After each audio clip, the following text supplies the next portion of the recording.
Le feu qui brûle en Afrique n'est pas le chaos, mais un réveil. Des cendres de la trahison, un nouveau feu s'élève, fort et inébranlable. À Dar et Salam, les élections deviennent les témoins d'une démocratie en déclin, tandis qu'à Ouagadougou, Ibrahim Traoré, un jeune capitaine, se lève pour redonner espoir à son pays. Dans cette lutte, un contraste saisissant apparaît. D'un côté, l'injustice et l'oppression, de l'autre, une jeunesse qui refuse de se soumettre. L'Afrique, de ses cendres, s'élève pour écrire une nouvelle page de son histoire. Dans un monde où les dirigeants semblent d'un plus intéressés par les intérêts étrangers que par le bien-être de leur peuple, l'Afrique se trouve à un carrefour. Ibrahim Traoré, un jeune capitaine courageux, émerge comme une figure du changement, défiant les structures de pouvoir qui ont trop longtemps asphyxié les nations africaines. En renversant les anciennes hiérarchies, Traoré incarne non seulement un rejet de la soumission, mais également l'espoir d'une souveraineté retrouvée. Pour les générations futures, cette lutte pour l'indépendance n'est pas simplement une question de politique, mais de dignité. Le sort de l'Afrique, autrefois écrasée sous le poids des anciennes puissances coloniales et de la corruption interne, pourrait-il enfin changer grâce à des leaders comme Traoré? Alors que l'Afrique s'éveille, une question s'impose. L'indépendance véritablement libre est-elle à portée de main ou est-elle encore une utopie? La Tanzanie est en ruine et pourtant elle est la clé du réveil africain.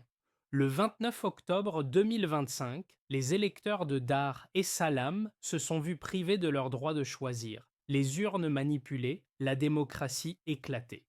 Le visage de Samia Suluhu Hassan, autrefois symbole de stabilité, est désormais celui d'une tyrannie déguisée. Sous le masque de la stabilité, les rues de la capitale sont envahies par des jeunes qui, n'ayant plus rien à perdre, ont pris d'assaut les rues armées seulement de leur colère. Les révoltes civiles ont été brutalement réprimées par la police, mais au lieu de les faire taire, elles ont amplifié le cri du peuple. Les images des jeunes manifestants affrontant les forces de l'ordre ont fait le tour du monde.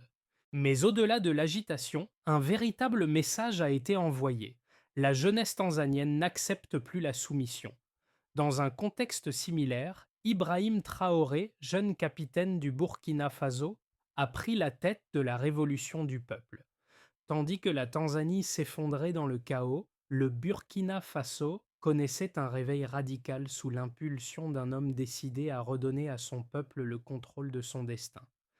Traoré a non seulement renversé un régime corrompu, mais a aussi expurgé les influences étrangères qui tiraient les ficelles de la nation. Avec lui, l'indépendance n'était plus une promesse, mais une action. Dans les rues de Ouagadougou, les chants de liberté résonnaient de plus en plus fort. L'Afrique, défigurée par les anciennes puissances coloniales et leurs soutiens locaux, se redéfinissait à travers des actions concrètes et une volonté inébranlable de se libérer des chaînes de la dépendance. Ibrahim Traoré, le capitaine du Burkina Faso, est plus qu'un leader, il est le visage d'une nouvelle Afrique audacieuse et souveraine. À seulement 24 ans, il incarne une génération prête à remettre en question les structures établies et à renverser l'ordre ancien. Là où d'autres voyaient le chaos, Traoré voyait une opportunité de reconstruire, de créer un avenir sans dépendance envers les puissances étrangères. Dans les rues de Ouagadougou, des jeunes comme lui ont décidé de prendre leur destin en main, défiant non seulement le gouvernement corrompu, mais aussi les intérêts étrangers qui avaient de longtemps dicté les choix de leur nation. Le renversement des autorités traditionnelles par Traoré a un impact immédiat. Les troupes françaises sont expulsées, les ressources nationales sont récupérées et les multinationales qui exploitaient le pays sont chassées. Ce geste audacieux n'a pas seulement eu un impact politique, il a aussi réveillé un sentiment de fierté nationale chez les Burkinabés qui voient en Traoré non pas un dictateur, mais un sauveur, un leader qui place les intérêts du peuple avant ceux des puissances étrangères. Cette action radicale a ouvert la voie à une Afrique qui n'attend plus les approbations internationales pour déterminer son propre avenir. À travers ses actions décisives, Traoré a inspiré une nouvelle génération à se battre pour l'indépendance, à redéfinir la souveraineté et à exiger un avenir où la démocratie ne soit pas un simple terme importé, mais une réalité vécue par chaque citoyen. Tout commence par une fracture visible. En Tanzanie, la confiscation du vote n'a pas seulement déclenché une colère politique, elle a brisé un contrat moral. Lorsque les bulletins ne proposaient qu'un seul nom, le message était clair. La participation n'était plus qu'un décor. Cette rupture a agi comme un déclencheur. Les rues de Dar et Salam se sont remplies de jeunes, non organisés par des partis, mais unis par un sentiment partagé d'humiliation. La protestation s'est transformée en soulèvement et le pouvoir a répondu par la force, accélérant une spirale déjà incontrôlable. Le point de bascule survient lorsque la répression échoue à rétablir le silence. Les coupures d'Internet, les arrestations et les déploiements militaires n'éteignent pas la contestation. Au contraire, ils la rendent plus lisible. Les images circulent malgré tout, montrant des foules désarmées face à des forces lourdement équipées. À ce moment précis, l'événement cesse d'être national. Il devient un signal régional. Ce qui se passe en Tanzanie est observé, comparé, interprété ailleurs sur le continent. C'est dans ce contexte que Ibrahim Traoré affine sa lecture du moment. Là où d'autres dirigeants voient un désordre à contenir, il identifie une leçon à intégrer. Le chaos tanzanien n'est pas, à ses yeux, un accident, mais la conséquence d'un système qui confond stabilité et obéissance. Cette analyse guide ses décisions au Burkina Faso.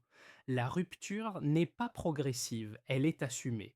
Les accords jugés déséquilibrés sont remis en question. Les symboles de dépendance sont publiquement contestés. Le sommet de la séquence intervient lorsque ces choix deviennent visibles. L'expulsion des forces étrangères, la reprise du contrôle de certaines ressources et la réduction des privilèges politiques marquent une escalade claire. Chaque décision provoque une réaction à l'intérieur comme à l'extérieur du pays. Les critiques internationales s'intensifient, tandis qu'une partie de la population burkinabé y voit la preuve d'une gouvernance alignée sur ses attentes. Ibrahim Traoré devient alors un point de référence volontairement ou non. Les répliques se font sentir au-delà des frontières. Dans d'autres pays du Sahel, des débats similaires émergent sur la souveraineté, la sécurité et la légitimité. Les événements ne se copient pas, mais ils se répondent. Ce qui a commencé comme une crise électorale en Tanzanie se transforme en onde de choc idéologique. Le fil conducteur est simple. Qui décide et au nom de qui? À la fin de cette séquence, le paysage a changé. Les anciennes certitudes sur la gouvernance, l'équipement, la coopération et l'autorité sont fragilisées. Ibrahim Traoré n'a pas créé cette dynamique, mais il l'a canalisée, accélérée et rendue impossible à ignorer. La question n'est plus de savoir si un tournant a eu lieu, mais jusqu'où ses effets peuvent s'étendre.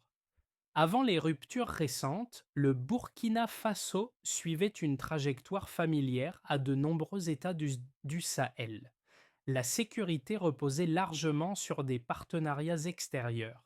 Les décisions économiques majeures étaient encadrées par des accords internationaux et la marge de manœuvre budgétaire restait limitée. Ce cadre constituait le point de départ, une gouvernance formellement stable mais dépendante avec des résultats inégaux pour la population.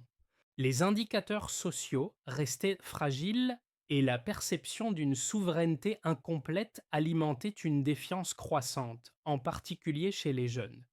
Puis, le changement devient visible lorsque cette architecture commence à être modifiée. Sous la direction d'Ibrahim Traoré, plusieurs décisions rompent avec les pratiques antérieures. Le retrait des forces étrangères change l'équation sécuritaire, transférant la responsabilité directe aux autorités nationales. Cette transition n'est ni immédiate ni sans coût, mais elle redéfinit le rôle de l'État. Dans le même temps, la révision de certains contrats liés aux ressources naturelles modifie les flux de revenus attendus, avec l'objectif affiché de renforcer le contrôle public. Un autre signal important concerne les dépenses publiques. La réduction des avantages accordés aux responsables politiques, combinée à une visibilité accrue des choix budgétaires, marque une inflexion par rapport aux suites normes précédentes. Le message envoyé est symbolique mais mesurable dans ses effets politiques.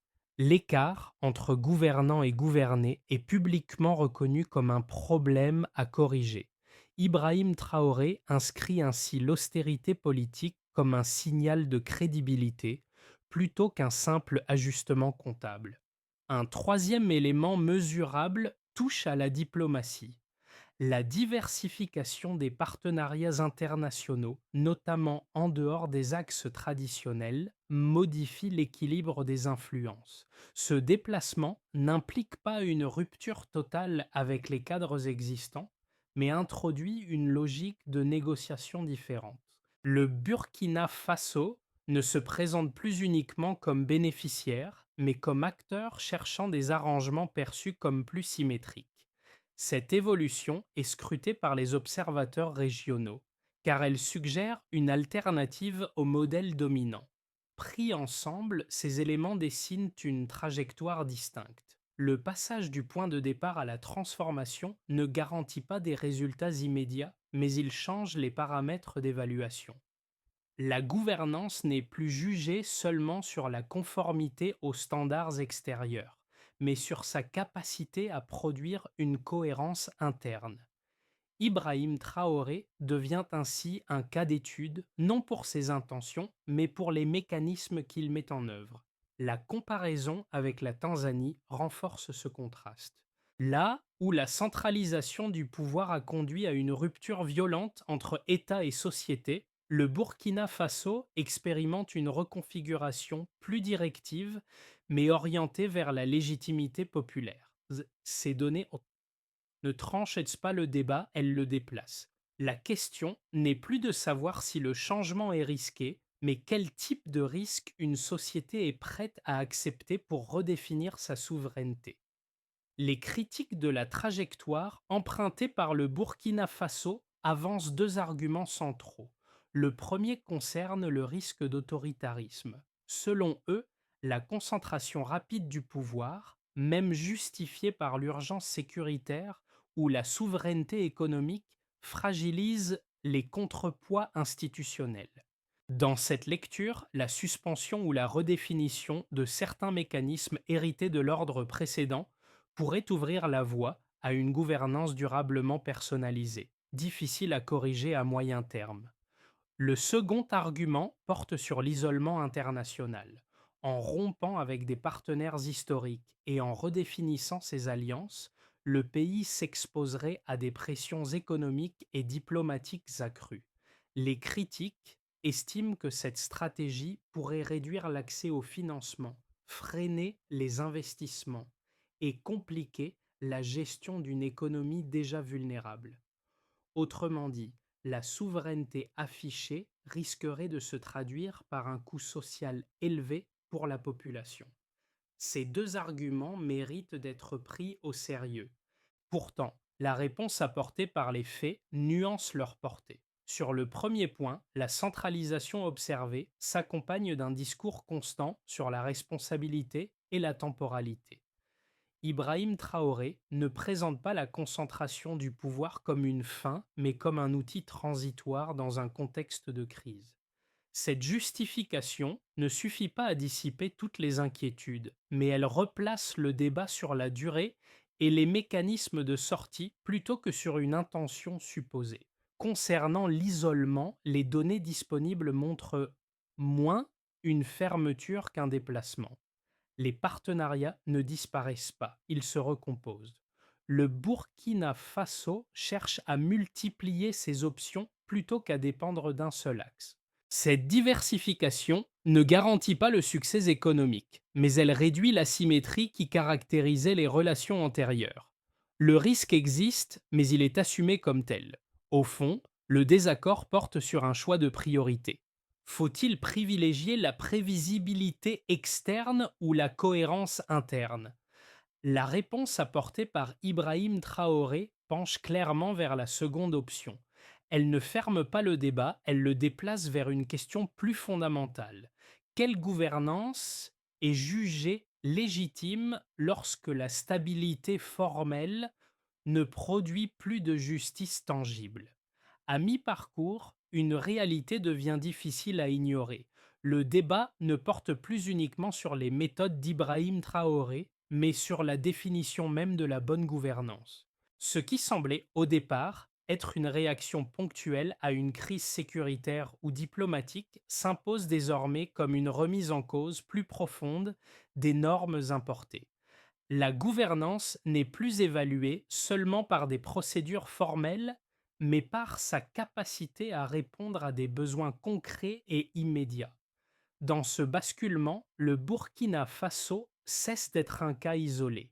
Il devient un miroir pour d'autres sociétés africaines confrontées aux mêmes tensions entre légitimité externe et adhésion interne. Ibrahim Traoré n'apparaît plus uniquement comme un acteur national, mais comme un révélateur d'un malaise plus large. L'écart croissant entre les modèles prescrits et les réalités vécues. Cette prise de conscience explique pourquoi son discours résonne au-delà de ses frontières, sans pour autant produire des réponses identiques ailleurs. Le point central de cette révélation est simple. La stabilité, lorsqu'elle est dissociée de la justice perçue, cesse d'être un atout. Elle devient un facteur de fragilité. En mettant cette contradiction en lumière, Ibrahim Traoré force observateurs et citoyens à déplacer leur regard. La question n'est plus de savoir si le modèle est conforme, mais s'il est crédible pour ceux qui vivent sous ses règles. Les actions menées par Ibrahim Traoré ont des répercussions qui ne se limitent pas à la politique nationale, mais s'étendent à plusieurs secteurs de la société burkinabé et à la région dans son ensemble. Les impacts sont visibles à travers quatre dynamiques distinctes, chacune réagissant différemment à la transformation en cours. D'abord, on voit émerger une nouvelle nation. Pour la majorité des Burkinabés, la montée de Traoré incarne un espoir de renouvellement. Les jeunes, en particulier, voient en lui un modèle de résistance à la corruption et un champion de l'indépendance nationale. Ils sont particulièrement sensibles à la remise en cause des anciennes hiérarchies qui ont longtemps miné leur avenir. Leur soutien se traduit par une mobilisation populaire croissante où les manifestations et les expressions de soutien à l'homme fort du pays sont devenus des symboles de la révolution en marche. Cependant, le défi pour Traoré réside dans la gestion des attentes. La transition vers une souveraineté réelle est complexe et nécessite un changement en profondeur, non seulement dans les structures de pouvoir, mais aussi dans la culture politique du pays. Ensuite, la diplomatie se transforme et se négocie autrement.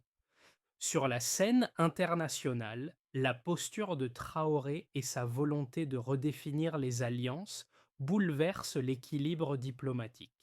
Alors que l'Occident critique de plus en plus la gestion autoritaire de la transition, Traoré trouve de nouveaux partenaires dans des régions moins habituées à soutenir les régimes africains en rupture avec l'ordre global.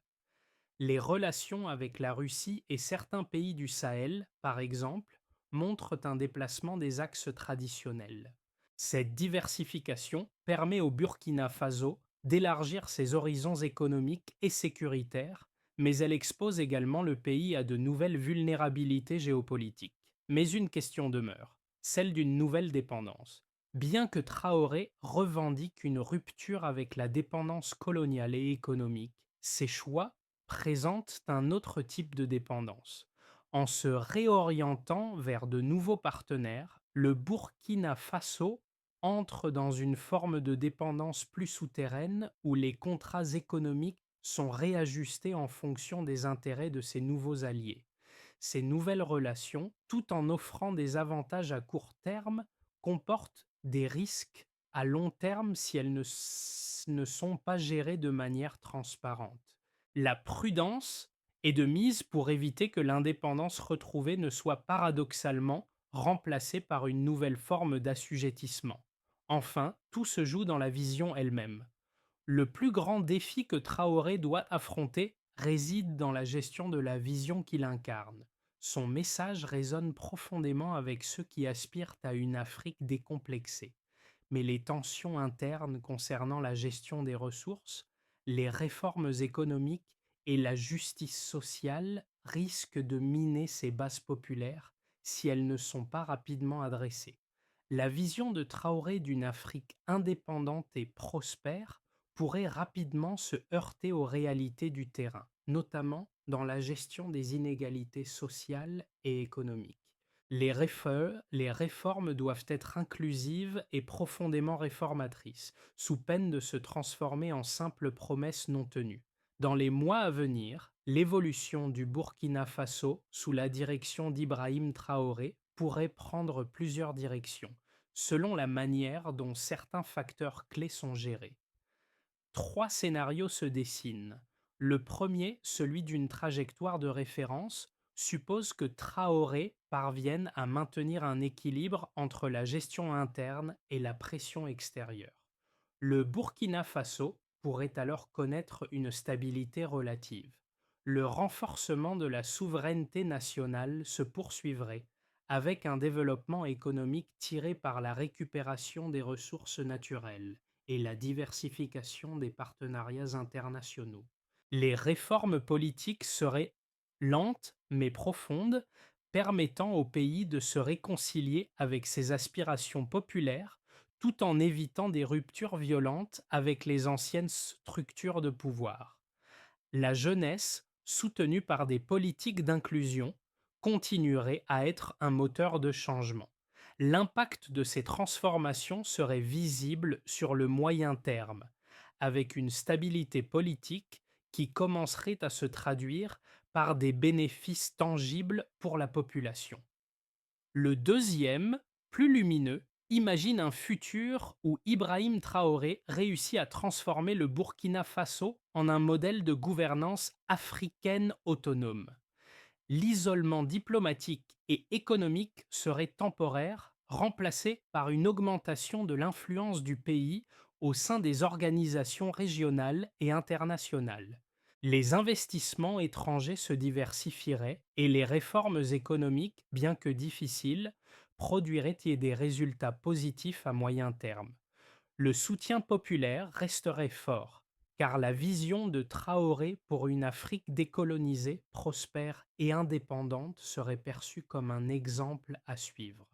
Le pays se positionnerait ainsi comme un acteur clé dans la redéfinition des relations internationales, notamment en Afrique. Le troisième, plus sombre, rappelle que rien n'est garanti. Si les tensions internes, notamment liées aux inégalités sociales, à la gestion des ressources et à l'isolement diplomatique, ne sont pas correctement adressées, le Burkina Faso pourrait sombrer dans une crise politique plus profonde.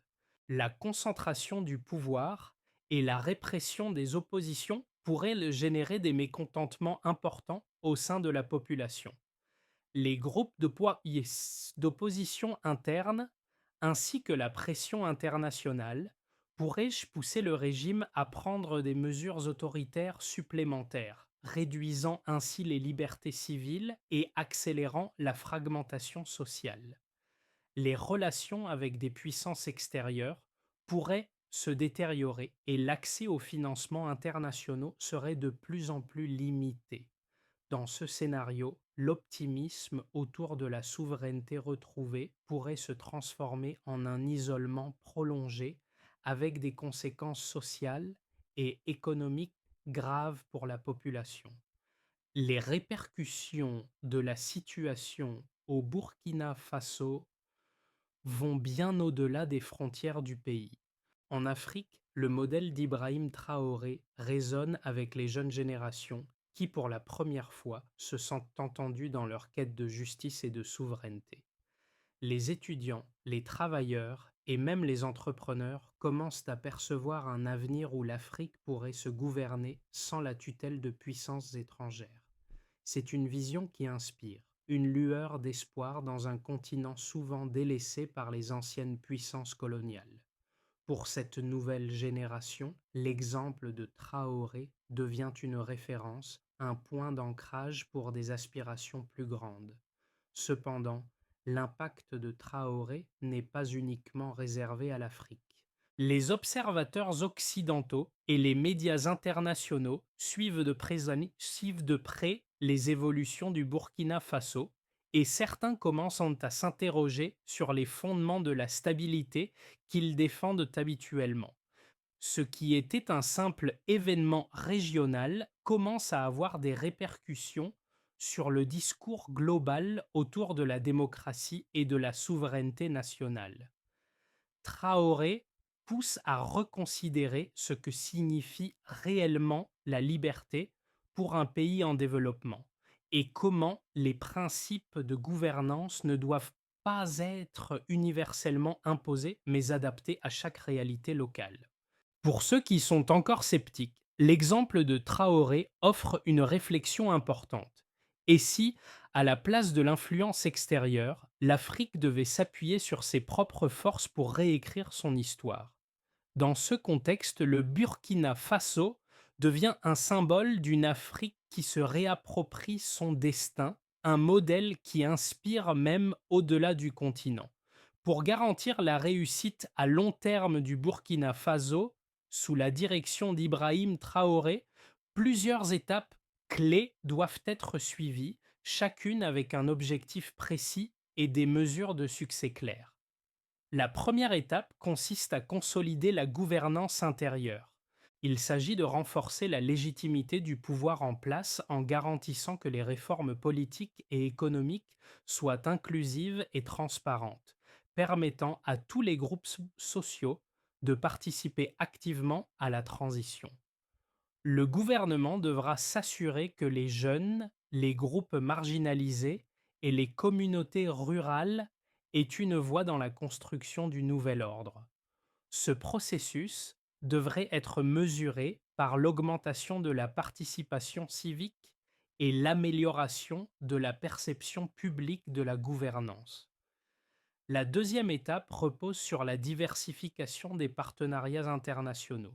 Après avoir redéfini ses relations avec les anciennes puissances coloniales, le Burkina Faso devra étendre ses alliances économiques et sécuritaires avec des partenaires diversifiés tels que les pays de l'Asie, de la Russie et d'autres acteurs régionaux. Cela permettra de réduire la dépendance à un seul bloc géopolitique et d'assurer un développement économique plus équilibré. Les indicateurs de succès incluront l'augmentation des investissements étrangers ainsi qu'une stabilité accrue dans les relations internationales. La troisième étape vise des réformes économiques durables.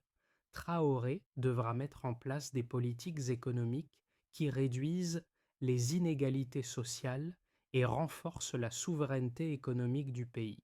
Cela passera par la révision des contrats de ressources naturelles, une meilleure gestion des finances publiques et l'encouragement des entreprises locales. Les résultats seront mesurés par la croissance du PIB, la réduction du chômage et l'amélioration du niveau de vie, notamment dans les zones rurales. Enfin, il est impératif de renforcer la sécurité et la stabilité interne. Il faudra protéger les citoyens et assurer la stabilité du pays face aux menaces terroristes et à l'instabilité régionale. Des réformes dans le secteur de la sécurité et de la justice devront être mises en place pour garantir un état de droit effectif. Le succès de cette étape sera mesuré par la baisse des incidents de violence et l'amélioration de la sécurité dans les zones sensibles. Ibrahim Traoré n'est pas seulement un leader, il est un symbole. À travers ses actions, il incarne une Afrique qui se réveille, se réapproprie sa dignité et son avenir. Ces choix audacieux, loin d'être des gestes isolés, sont le reflet d'une volonté collective de réécrire l'histoire du continent. Là où d'autres voient des défis, Traoré voit des opportunités. Là où l'Occident parle de stabilité, il parle de justice. Les défis à venir seront nombreux, mais le message est clair. L'Afrique, dans sa quête d'indépendance et de souveraineté, doit maintenant s'affirmer dans un monde qui a longtemps tenté de lui dicter son destin. Le changement ne viendra pas de l'extérieur, mais bien de l'intérieur. Ibrahim Traoré a montré la voie, et il appartient à la jeunesse africaine de prendre le flambeau. L'Afrique ne demande plus de permission pour être libre. Elle exige de faire entendre sa voix dans un monde qui ne peut plus l'ignorer. Le réveil de l'Afrique n'est pas un événement isolé, mais un mouvement collectif. Aujourd'hui, à travers les actions de leaders comme Ibrahim Traoré, une nouvelle génération s'élève pour prendre en main son propre destin. Ce n'est plus un rêve lointain, c'est une réalité en construction. Pour vous, qui êtes témoin de ce changement historique? La question est simple. Comment votre génération peut-elle contribuer à ce renouveau? L'Afrique, aujourd'hui, n'attend plus. Elle agit, elle transforme son avenir. À vous, jeunes Africains, acteurs de ce mouvement, il revient de bâtir sur cette fondation solide, de faire entendre votre voix et de guider ce changement. Le temps des paroles est révolu. Place à l'action. Rejoignez cette conversation. Partagez vos idées, vos projets, vos visions pour une Afrique souveraine et prospère. L'avenir de ce continent appartient à ceux qui osent croire qu'il peut être réécrit aujourd'hui.